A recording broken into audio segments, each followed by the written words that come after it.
Hi, I'm Victoria. Let's talk about describing people. Today, I'm going to help you learn 82 expressions for describing people. There are 3 different ways to describe people. One of them is to describe their appearance. I have brown hair. The second way is to describe their personality or character. I'm optimistic. The third way is to describe their actions or hobbies. I'm a teacher. I like cats. Today, we're going to specifically focus on how to describe someone's or maybe your personality and character. Have you ever taken a personality test? These kinds of tests try to tell you something new about your character or maybe put you into a category. You are a comforter. You are enthusiastic. You are a pessimist. Personally, I hate almost every personality test. Why do I need a test to tell me about my personality? I already know my personality. You probably learned a lot about me just from that statement. I don't need a test. I don't need someone else to tell me about my personality. Having said that, sometimes personality tests can be really helpful for expanding your vocabulary so that you can accurately describe people. Maybe you just got a new job and you want to tell your husband about your boss. You want to explain your boss's character, or maybe how your boss looks, or some things that your boss does. Or maybe you're on a first date with someone and you want to tell them the wonderful things about your personality. You need to describe yourself. In this lesson, I'm going to give you the vocabulary to accurately describe other people and also yourself. Today, I want to ask you 6 questions to learn more about your personality. The goal is to choose some of these nouns and adjectives and create a sentence or maybe a couple of sentences describing yourself. If you feel like this is too personal, you can kind of create a list for someone else in your life. At the end of this lesson, I have some extra special material. You're going to see a conversation with 5 native English speakers where we try to describe each other. Hopefully, this will help to also expand your vocabulary, but you'll have to wait until the end of this lesson. All right, let's get started with the first question on this personality test. Personality test question number 1. Are your travel plans generally organized? What about your home and office? Are they pretty tidy? Tidy means clean. Things are orderly. Think about this for a moment. Organized. Tidy. Does this describe you? Think about this for 3 seconds. Choose yes or no. 3, 2, 1. Let's say you decided to say yes. My travel plans are generally organized. My home and office are pretty tidy. Some great adjectives we can use to describe you. I'm organized. I'm put together. I have it together. Here, we're talking about your life. You have your life together. It is organized. I'm organized. I'm put together. I have it together. Or you might say I'm a type. A type is compared to B-type, which we'll talk about in just a moment. A type means that you are quite orderly. There is a place for everything in your life. You might also add a qualifier to some of these expressions. I'm somewhat A-type. I'm kind of A-type. I'm pretty A-type. Here, we're lessening it a little bit. You're not 100% A-type. You're not 100% organized. I'm somewhat organized. Okay, That's fine. Most of us are kind of in the middle of a lot of these categories, so it's good to use these qualifiers. I'm somewhat organized. You might also say, if you said yes to this, that your travel plans are generally organized. You might say, I'm a doer. Doer. Here the root word is do. You do things. You don't just think about them and wait for something to happen. You do things. You take action. I'm a doer. Or you might say simply, I'm clean. Things in my life are clean. I'm a clean person. If you said no to this, no. My travel plans are not orderly. My home and office, they are a wreck. Well, what are some adjectives we can use to describe you? You might be spontaneous or creative. What if you are not A type? You are B type. B type means that you don't always have things orderly. Maybe you tend to be slower at doing things. You think about things a lot. Usually B type people might be a little more of the creative, spontaneous type. That's why you're in this list. Then we have some negative words that we can use to describe these people as well. You might be scatterbrained. Here, we can imagine in your head things are not orderly. They are scattered. Scattered means unorganized. If you say to someone you are scatterbrained, it is not nice. You could say it about yourself. That's fine. I'm scatterbrained. But you don't want to say that about someone else. During today's lesson for these words that are definitely rude to say to someone else, I put a little star beside it so that you know I should probably be careful saying this to other people because these are always negative. The final thing you might say if you said no to this question is, I'm not clean. I'm messy. My life is messy. My house is messy. Just things are not organized. I'm messy. Did you write down some words that relate to your personality? All right. Let's go on to the personality test question number 2. Question number 2. Is it easy to stay relaxed even when you have pressure? Do small events not change how you feel about the rest of the day? Maybe a small negative thing happens and who cares? It doesn't bother you. You can just easily forget about it. Think about these questions. Is it true for you? Yes, I can easily stay relaxed even when there's pressure. Yes, I can easily forget about little annoyances during the day. Or no, it's hard for me to feel relaxed even when there's pressure. Think about this for you, and let's talk about some words in 3, 2, and 1. What if you said yes to this?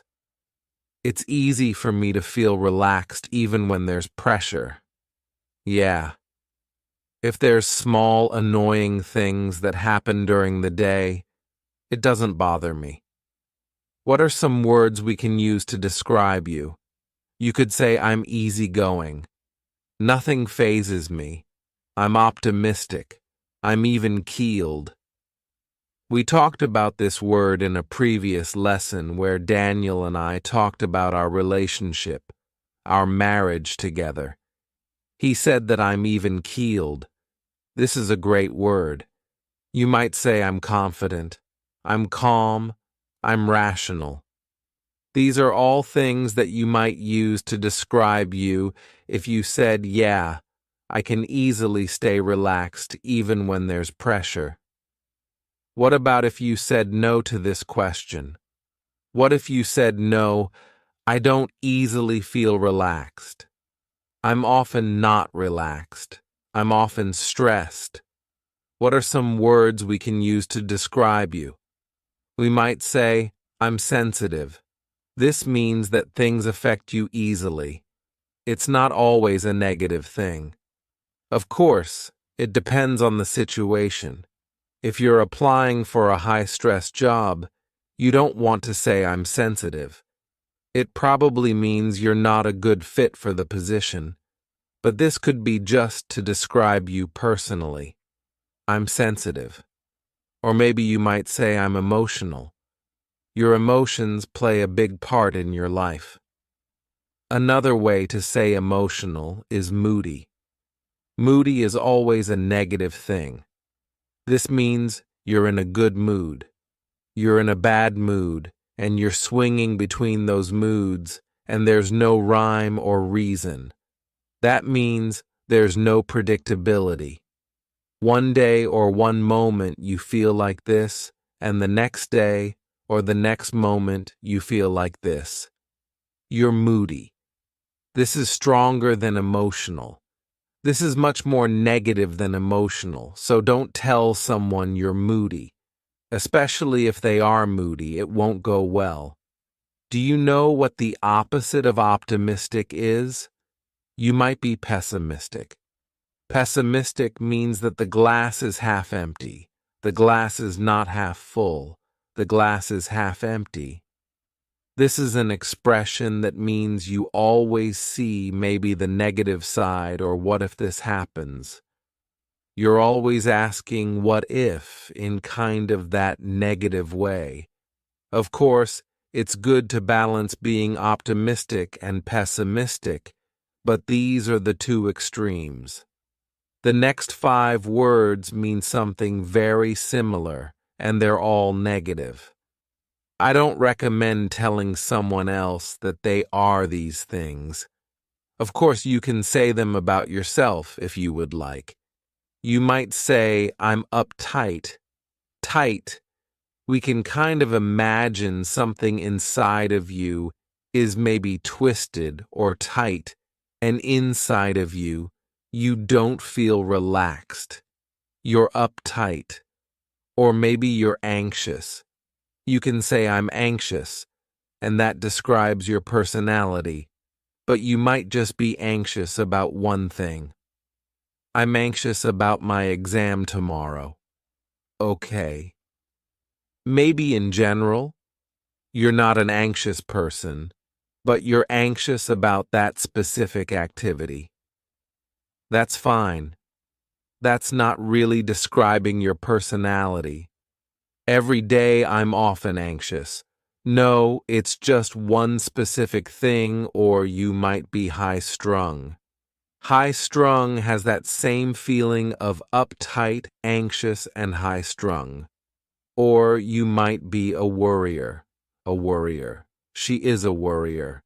That means that she worries a lot.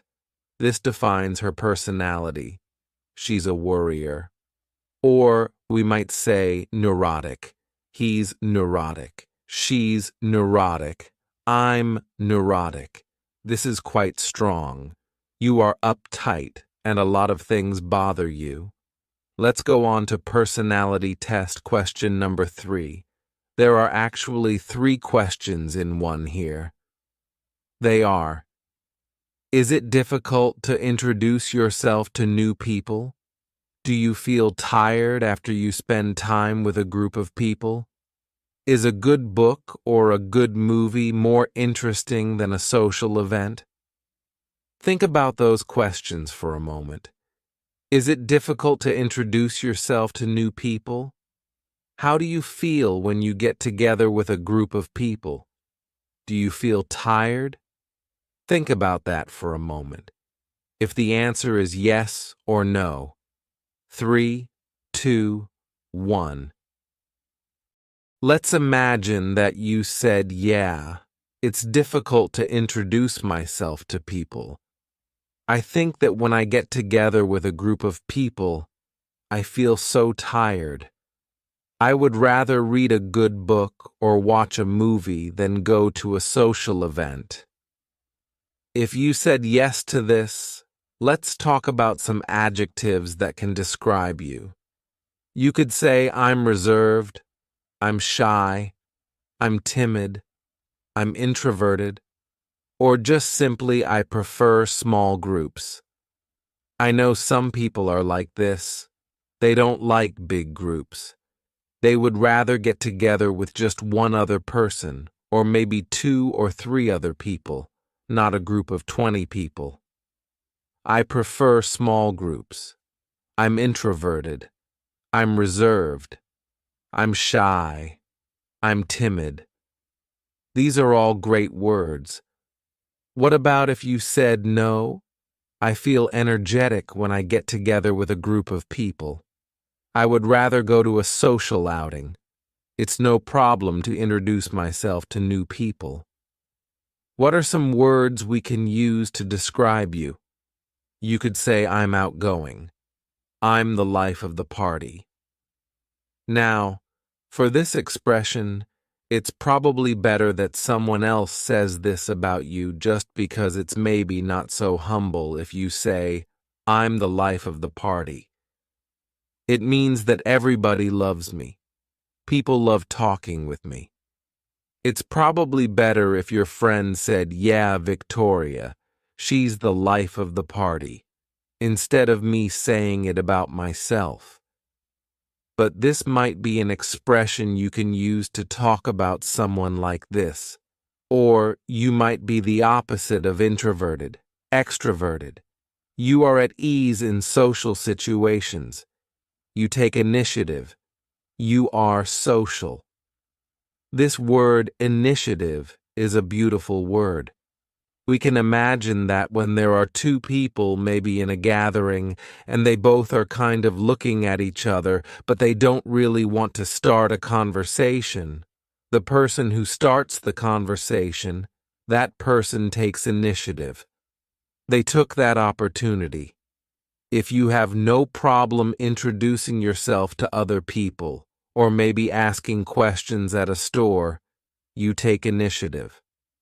Let's go on to question number 4 of this personality test. Do you often get lost in thought and kind of forget your surroundings? Do you often think about the meaning of life? Do you get lost in thought? Things are going on in your head and you're thinking about those things, not the things about you. Do you often think about the meaning of life? What is life? Think about this question. Is it true for you? Is it not true for you? 3, 2, 1. Let's imagine that you said, yeah, I do often kind of get lost in thought. Yeah, I do think about the meaning of life often. What are some words we use to describe you? You might say, I'm deep. Now, this is an expression kind of like I'm the life of the party, that it's not so humble. If someone is deep, this is a compliment. It means that they have a lot of wisdom. It's probably better for you to say it about someone else. I really like talking to my cousin. He's so deep. He has such interesting thoughts. Instead of saying it about yourself, you may also say, I care about finding truth. This is another way deep. I care about finding truth. Or you might be the kind of person who is critical. I'm critical of things. If someone tells me something, I often question it. Is it true? Is that real? On the negative side, you might say cynical. Cynical is always a negative word, and that just means that, yes, that person asks questions, but they always doubt. They're not just asking questions, but they're always doubting. Is that true? There's no way that that's true. They're cynical. They're always doubting. If you often get lost in thought, you might say, I'm a dreamer. I often like to daydream. I'm lost in my own world. I live in my head. They're not things that you want to say in a job interview, but they're not necessarily bad, so you can say them to your friends or say them about yourself. If you want to say this in a negative way, you could say, I'm a million miles away, or she's a million miles away. She's not paying attention. She is a million miles away. That's pretty negative. Then, if you want to be really negative, you could say, I'm an airhead. We can imagine your head is filled with nothing but air. I'm often lost in thought, and I forget the things around me. I am an airhead. This is a similar category as someone who often thinks about things, but it's quite different from being deep. If you're deep, your head is filled with a lot of thoughts. But then, on the negative side, you might say airhead for having no thoughts. You're often lost in your own world. You're often in your head, but you're not thinking about anything. Just an airhead. What if you said, no, I'm not often lost in thought. I don't really think about the meaning of life that often. Life is life. No. Why would I care what the meaning of life is? What would you say on the other side? You could say I'm alert. You don't often get lost in your thoughts because you're looking around. You are alert to the things going on around you. You notice little details. Maybe people who are lost in thought, they're not thinking about the physical details around them. They don't realize there's a cup over there. My friend just walked by. If you are alert, you're noticing those things. You might also say, I'm detail-oriented. You notice lots of little details, or you might say, I'm astute. These are great things for a job interview. I'm detail-oriented. I'm alert and astute. This means that you will not forget little things, because you are organized. You are able to keep track of physical details. Similar to alert, you might say aware. I'm aware of my surroundings. You're not lost in your head. You are aware. Or you might be a realist. A realist. This is quite the opposite of somebody who's thinking about the meaning of life. Well, if I think about the meaning of life, I'm never going to really find out, so why would I waste my time? A realist would say that. If you think, you might be a realist, or you might just be practical. Practical and a realist are both quite similar. You are practical. You're not going to waste your time if you know that something won't be profitable or won't be helpful. I don't think it's really helpful to contemplate the meaning of life. I'm just practical. This might be something you can use to describe you. Let's go on to the next question. Personality test question number 5. When you want something, do you often not change your mind? When you want something, do you often not change your mind? Think about this. Is that true for you? You don't change your mind, or I'll say I change my mind. Well, it's not so serious for me. Think about this. 3, 2, 1. Let's imagine that you said, yes, it is true for me. When I want something, I don't often change my mind. What are some words we can use to describe you? We could say, you are diligent. You're motivated. I want to study English. I'm going to become fluent in English. I'm going to feel more confident in English, and I will be diligent. I will study every day. I'm motivated. I will study every day. You want something and you are not going to be distracted. These are positive expressions. They're great for job interviews. They're great general personality traits. There are some negative ways to describe this as well, though. You might be stubborn. We have a lovely idiom, stubborn as a mule. Or we might say you are headstrong. Headstrong, this means stubborn. When you want something, you often refuse to think about other options. I want this. I want this. I want this. I'm not going to think about other things. I'm stubborn. Or you might be adamant. Adamant, this means that you stick with your opinion. Let's imagine that you're a teenager and your mom says, I heard that you were drinking beer with some friends behind the school. You say, No, Mom, I wasn't doing that. I don't know who you were talking with, but it wasn't me behind the school doing that. She says, Well, I heard from this person that you were doing it. You stick with your opinion. No, it wasn't me. It wasn't me. There's no way that was me. You are adamant that that person was not you.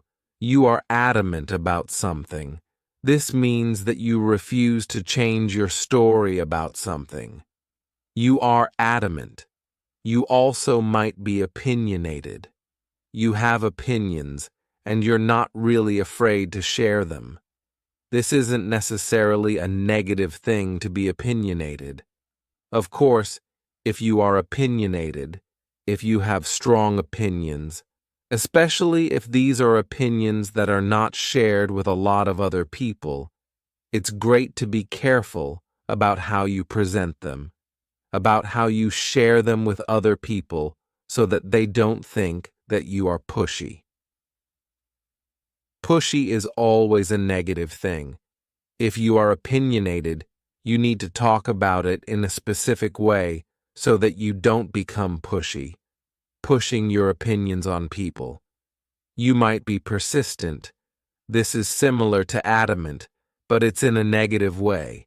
You are persistent. I wasn't drinking behind the school. That wasn't me. You are persistently keeping with the same opinion. Persistent. Or maybe you have a 3-year-old and that 3-year-old is asking for candy. I want candy. Mom, I want candy. I want candy. That 3-year-old is persistent. They are wanting it, and they're telling you again and again and again. You might hear the word bossy. I'm bossy. She's so bossy. He's bossy. This is similar to persistent. Adamant, you're telling someone, you should do this. You should do this. You do this. You do this. Like a boss, but usually if you're a good boss, you don't act like that. You're much kinder. But we use the term bossy for people who have an opinion and they're not really going to change it in this negative way. What if you said the opposite thing to this question? What if you said, actually, sometimes I do change my mind? I don't always stick with exactly what I say I want every single time. What are some other words we can use? You could say I'm flexible, I'm compliant, I'm reasonable, I'm open-minded, I'm agreeable. These are all positive things, but what if we take this to an extreme? You might say I'm submissive. This means that you never stand up for yourself. To stand up for yourself means that you have something you want and you never tell other people. You are submissive, maybe too submissive. Or we can use a great expression I often get walked on. Get walked on. If you have an opinion and you always change it depending on what other people want, we can imagine that you are like a doormat. This is the thing that you walk on to enter a house. This is you. People are always walking on you. I often get walked on. Your desires, your needs often get forgotten because you don't stand up for yourself. I often get walked on. You could say that about someone else. Yeah, He often gets walked on because he doesn't feel comfortable standing up for what he wants. He doesn't feel comfortable pushing what he wants, so he just gets walked on. Let's go to the next question. Question number 6. This is our final personality test question. When people come over to your house, when guests come to your house, do they feel comfortable? Do you go above and beyond what is necessary to take care of them? This is a great expression. Go above and beyond. Maybe it's necessary to give them a glass of water. When a guest comes to your house, you say, "Sit on the couch. Here's a glass of water." But maybe you go above and beyond. You do more than that so that your guests feel comfortable. Is that true for you? Do your guests feel comfortable? Do you do more than is necessary? Think about that for a moment. Is it true or not true for you? 3, 2, 1. Let's say that this is true for you, that you make your guests feel comfortable and you do more than is necessary. Let's talk about a lot of adjectives that we could use to describe you. You are hospitable, nice, and friendly. But here is a big warning. If you come from France, Italy, Spain, Brazil, Portugal, these romantic language countries do not, warning, warning, warning. Do not say sympathetic. You do not say he is sympathetic. She is sympathetic. This does not mean nice in English. This is a false friend, and I hear a lot of people say this. Instead, in English, we do have the word sympathetic.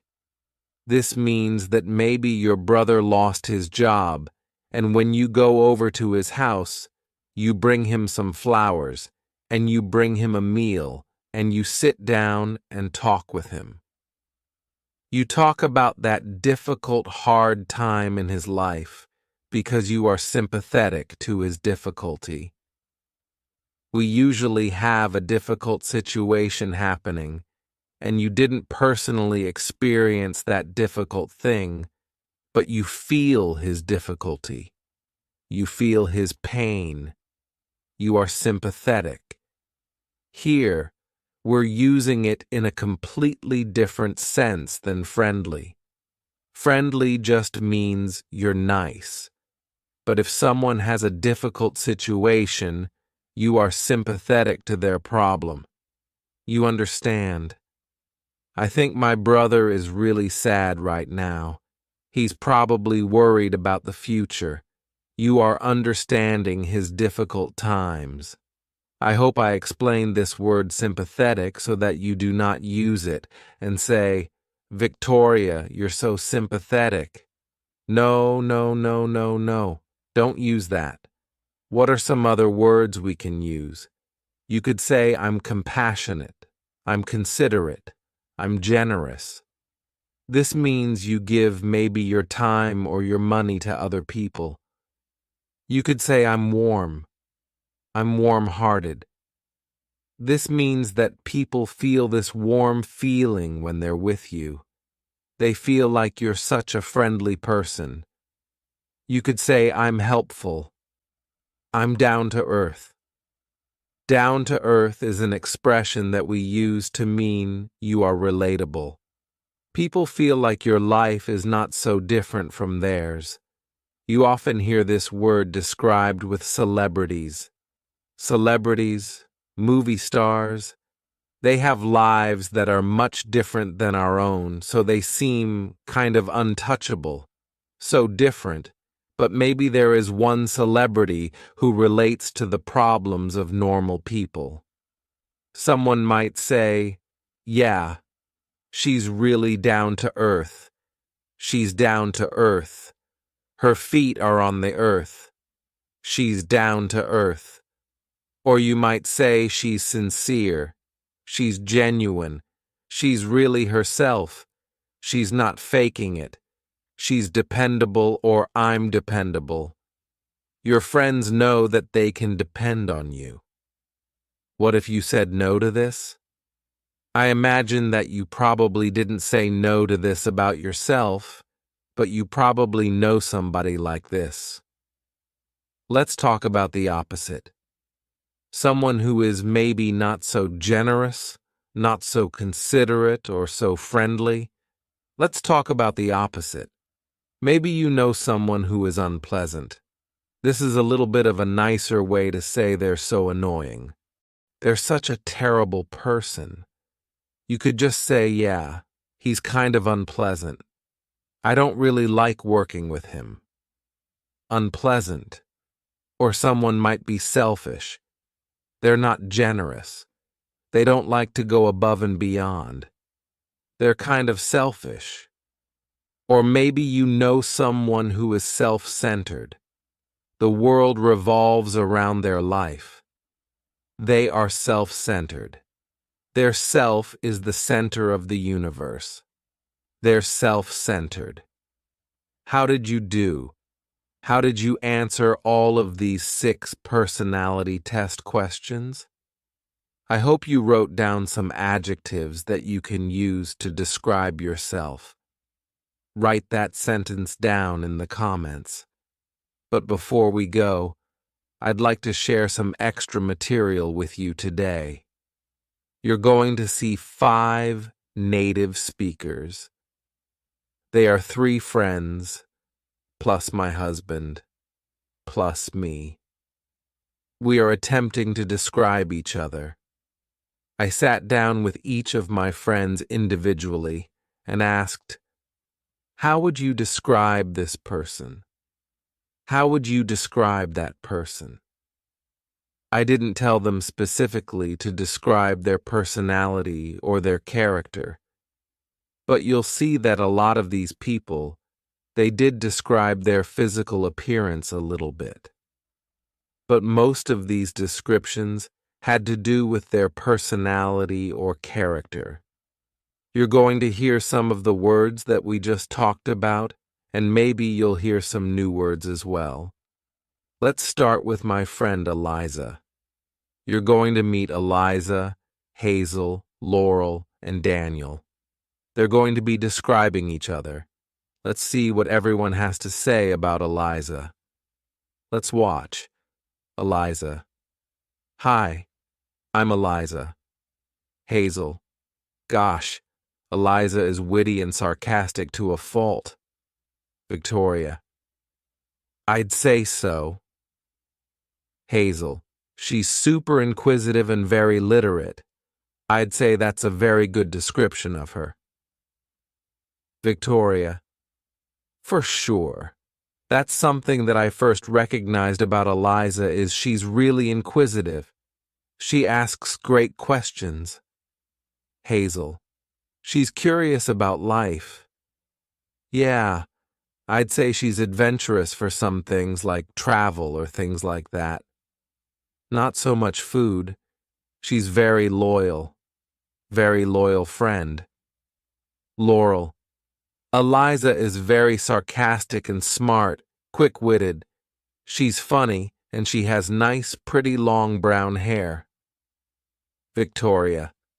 That's true. Daniel. I would describe Eliza as very curious. Out of many people I know, not many people will ask you questions a lot. When Eliza asks you a question, she'll ask more and more questions, which I'm not hating on. I think it's great. She's also very assertive.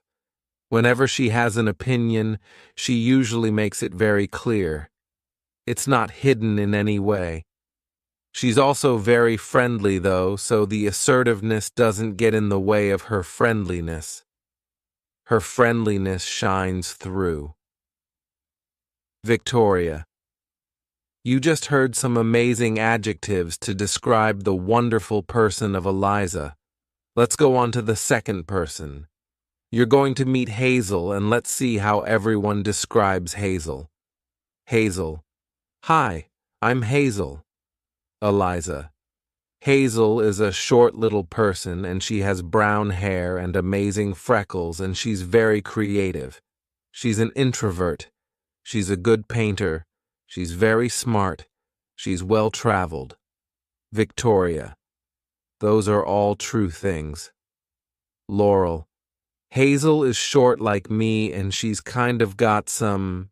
She's dry-humored, so very subtle, also very smart and well-traveled. She's lived in lots of different places. Daniel. Hazel. Hazel is very reserved.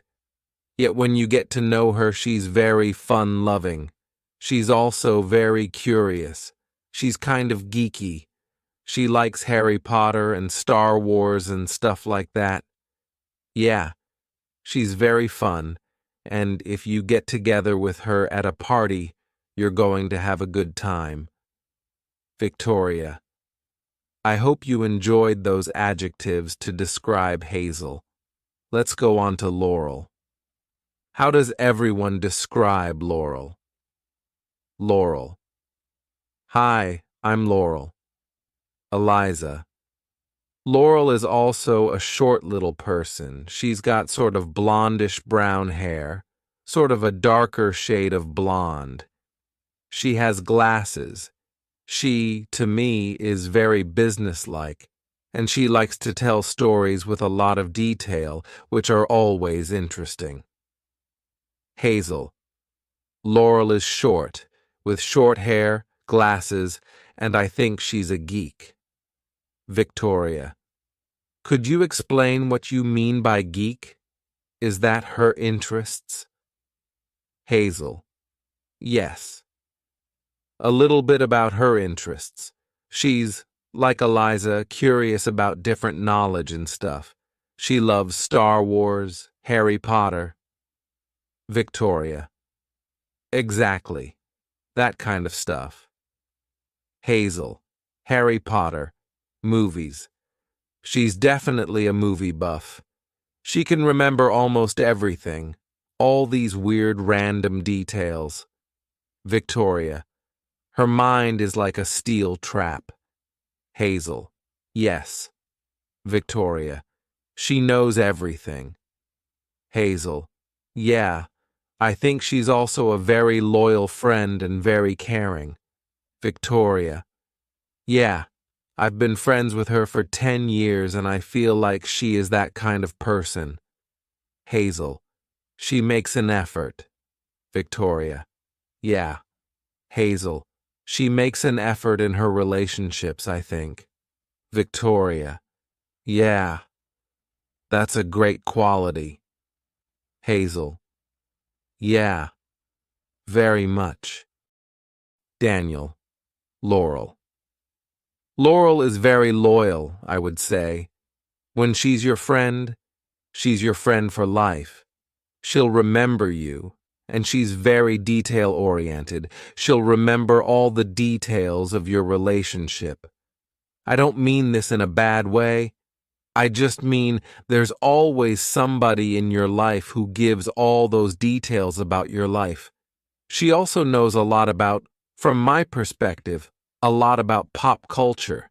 She's always filling me in on the details, and maybe I understand something that she also understands, and we can have a funny conversation about that.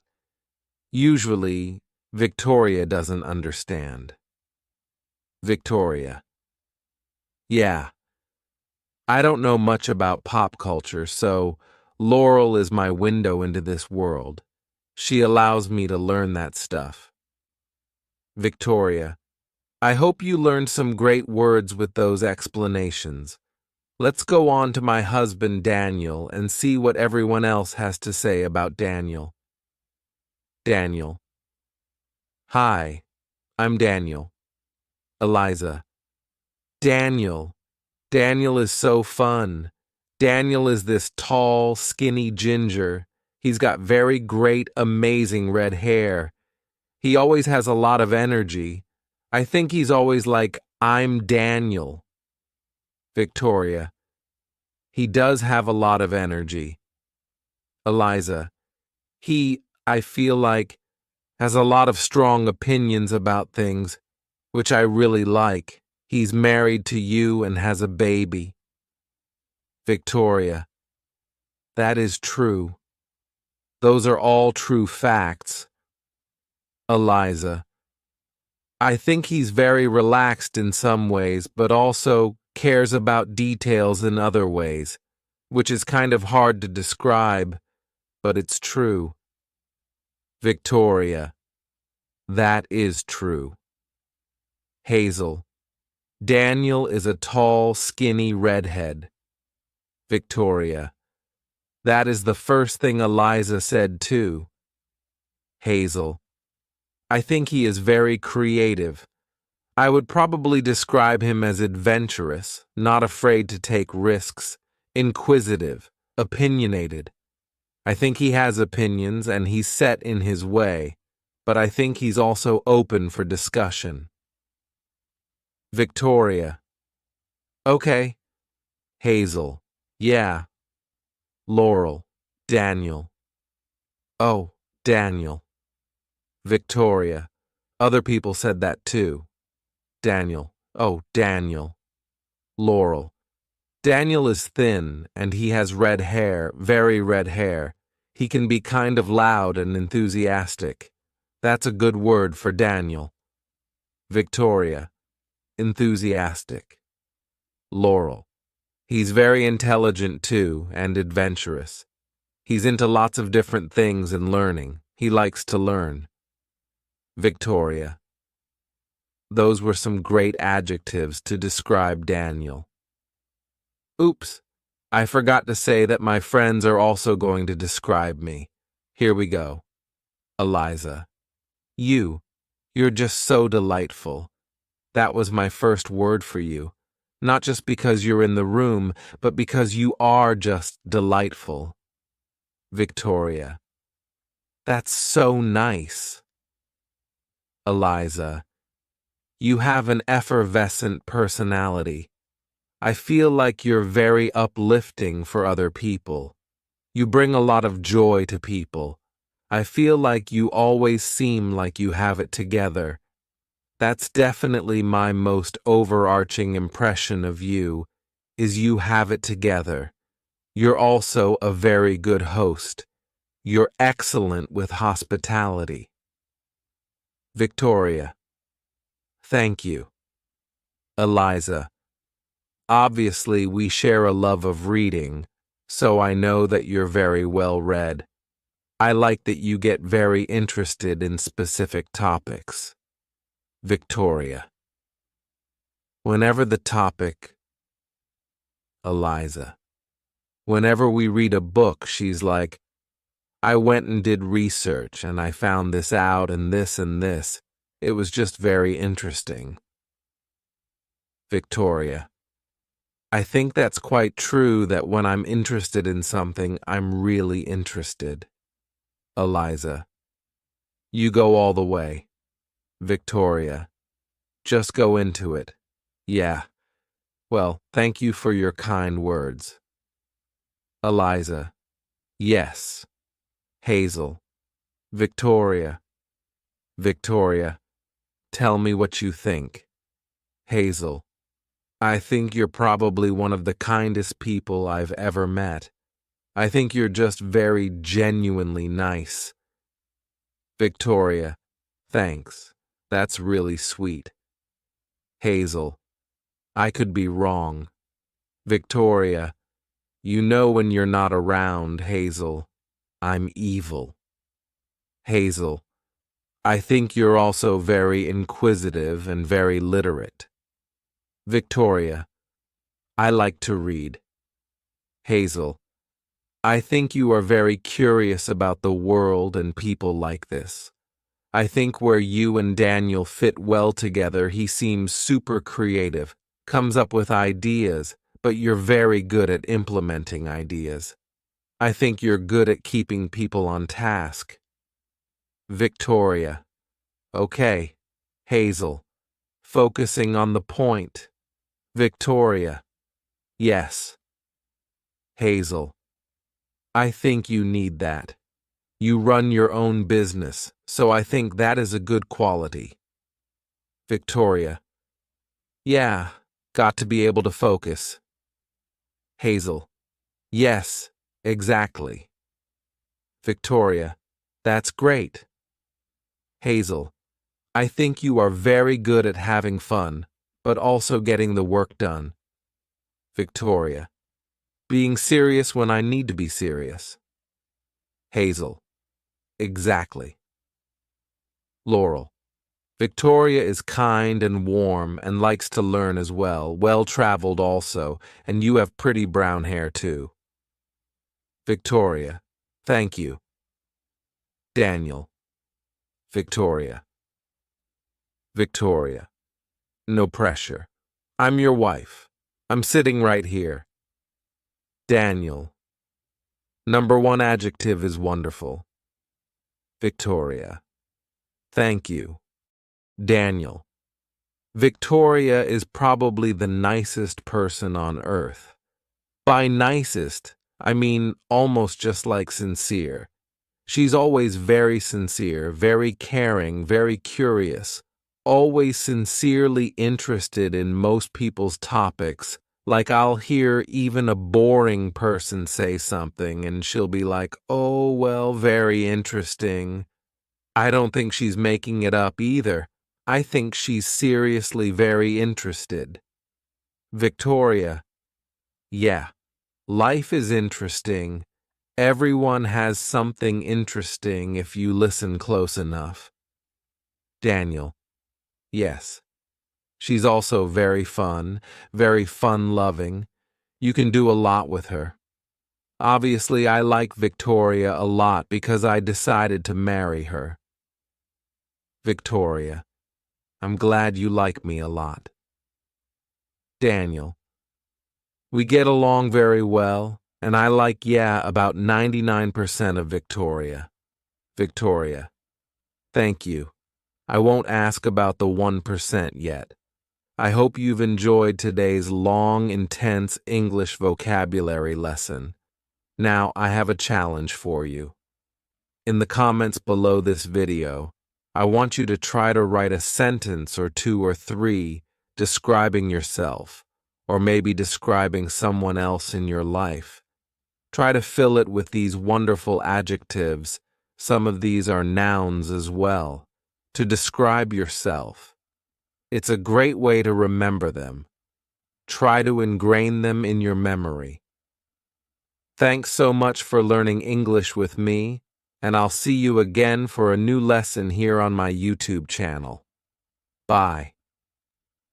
Don't forget to subscribe to my YouTube channel for more lessons. Thanks so much. Bye.